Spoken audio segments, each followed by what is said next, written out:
Last week we observed the feast of the Ascension of Christ into heaven, and this is obviously a key moment, if perhaps a difficult one to comprehend in terms of the Christian year and Christian consciousness. And this is of course the topic of Reverend Chris's sermon on Sunday past, and in my opinion, in that very powerful sermon, Reverend Chris addresses some very interesting ideas and puts down some important theological markers about approaches within our denomination. And this is something that Reverend Chris and myself enjoy discussing frequently and at great length. And actually a few weeks ago he asked me if as one of these musings I would think about the role of orthodox Trinitarianism within the non-subscribing tradition, because up until now we have been emphasising the Unitarian perspective, but there is also of course an orthodox, much more orthodox approach to the Trinity that is held within our tradition. Our tradition does not dictate how or what people should believe.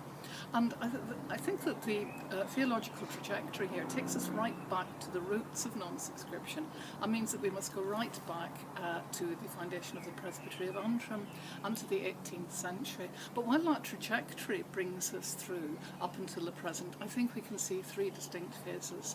We can see what was happening at around the time of the foundation of the Presbytery of Antrim, we can see what was happening at the time of the Remonstrance, and we can see what has been happening over the last generation or so, over the last 30 or 40 years. And so while the same theological trajectory runs through this, the same theological thread, the circumstances at each of these times I think are quite different. When we go back to the beginning of the 18th century, we should realise that Thomas Emlyn's trial for heresy in Dublin, the minister of Wood Street congregation, happened in 1703.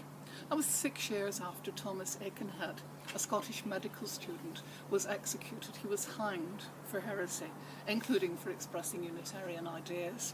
Now, people weren't to know that he was to be the last, but we should remember that it was only 6 years since an execution. Holding these heterodox ideas and beliefs at that time came at a high risk, and so if people were heterodox in their approach, they had strong motivation not perhaps to admit this publicly. Now, I think there is evidence that Abernethy's theology was quite heterodox, but others disagree and consider him to have been entirely orthodox, and that the issue for him was freedom of conscience, the right not to be compelled to subscribe to the Westminster Confession, rather than the details of theology.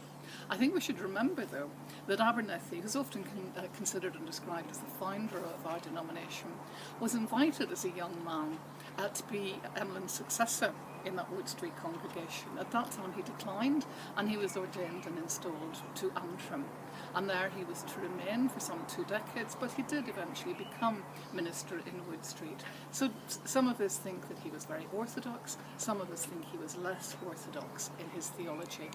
But certainly at that time, when the Presbytery of Antrim was being formed in the 1720s, there was an open door for Orthodox Trinitarians who simply wanted to emphasise freedom of conscience to come into the denomination. And so that Trinitarian trajectory may have been there in non-subscription right from the very start of the foundation of the Presbytery of Antrim. When we come on to the time of the Remonstrance, however, in 1830, Unitarianism was a perfectly legal attitude to hold, and it was perfectly fine for people to be Unitarians, and so the pressures surrounding people, the issues were different, and the leading theologians of that time were openly professing themselves to be Unitarian. And as a matter of fact, Montgomery writes about several people who remained in the General Assembly although they held very heterodox theological ideas, often ideas that were at odds with the ideas of their congregations who were more conservative. And so those heterodox thinkers remained within the General Assembly and didn't come out to join the Remonstrance. And if that is the case, then it is quite unlikely, I think, that Orthodox Trinitarians would have been coming out of the General Assembly to join the Remonstrance. So we have different circumstances and different situations at the beginning of the 18th century and in the early 19th. And as a matter of fact, at the time of the Remonstrance, two students who were preparing for ministry under the direction of the General Assembly jumped ship and joined the non-subscribers. And these are Doherty of Ballyhemlin, later of Cumber, and McAllister of Hollywood. McAllister is ordained in Hollywood as a young man and remains there throughout his life. And at one time, McAllister went so far as to refer to the doctrine of a triune God as heresy. So we get some idea of what his opinions were as a young man. So these circumstances are really quite distinctive, not the same as we had around the Presbytery of Antrim. And we should also look at what was happening in the Synod of Munster at around this time, because in the 1840s the Synod of Munster had its own controversy. We can't really call this a subscription controversy because subscription wasn't at issue, but what was at issue was Trinitarianism rather than, on the one side, and Unitarianism on the other. And the leading thinkers at that time within the Synod of Munster were again strongly Unitarian, and many of them were much more radical actually than their northern counterparts. But what was happening for a variety of reasons was that there were new congregations being formed in the area, in the south and west. This was in part as a result of missionary activities that had been followed by Cook and Montgomery, working actually in partnership at the beginning of the 1820s. And underneath this there lies a remarkable tale of political intrigue, financial impropriety and embezzlement. But we'll leave the more lurid aspects of the story aside for now and concentrate purely on the theology. And so some of these new congregations that were being established in the south and west at that time were being led by Orthodox Trinitarians. And they did not agree with the more established opinions within the Synod of Munster. And so what started to happen was that these more Orthodox ministers began to try to form their own presbytery.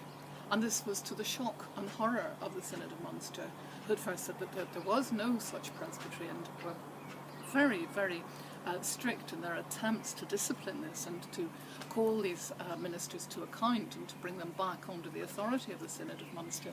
But this didn't work, and so during the 1840s a separate presbytery of Munster evolved. So we have two separate things, and a lot of this controversy centres on Cork, because while Cork was a strongly Unitarian congregation at that time, one of its ministers, it was a collegiate congregation at that time, it had more than one minister, and one of its ministers, Sloane, was strongly Trinitarian.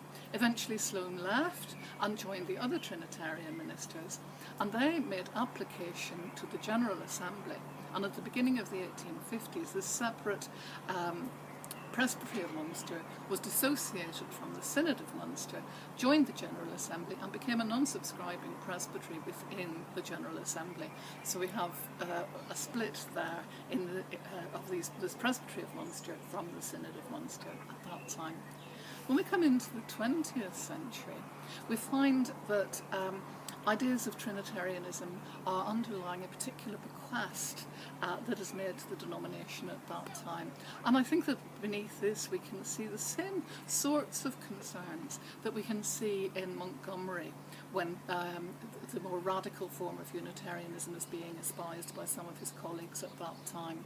And the other thing that I think that we need to remember about the more recent generation is the number of ministers that have come in from other traditions. Our denomination is very open to this, and they may have brought with them an entire spectrum of different ideas. And so Trinitarianism, Orthodox Trinitarianism, has at least the opportunity to be reinforced for congregations if people are bringing these ideas in. And so we can see that while Unitarianism was absolutely the theology professed by our 19th century thinkers, this was for some of them a very conservative form of Unitarianism. Montgomery, for instance, we've seen that he was quite Trinitarian in his beliefs, although he rejected the doctrine of the Trinity, and he was very conservative in other aspects of his thinking. For example, he railed against one Professor Taylor, an English theologian and colleague of Martineau's, for falling under the influence of German ideas and becoming almost incomprehensible in his writings, because Montgomery strongly believed in the physical resurrection of Christ, and here we're brought back to the resurrection and ascension, whereas Taylor argued for a spiritual resurrection.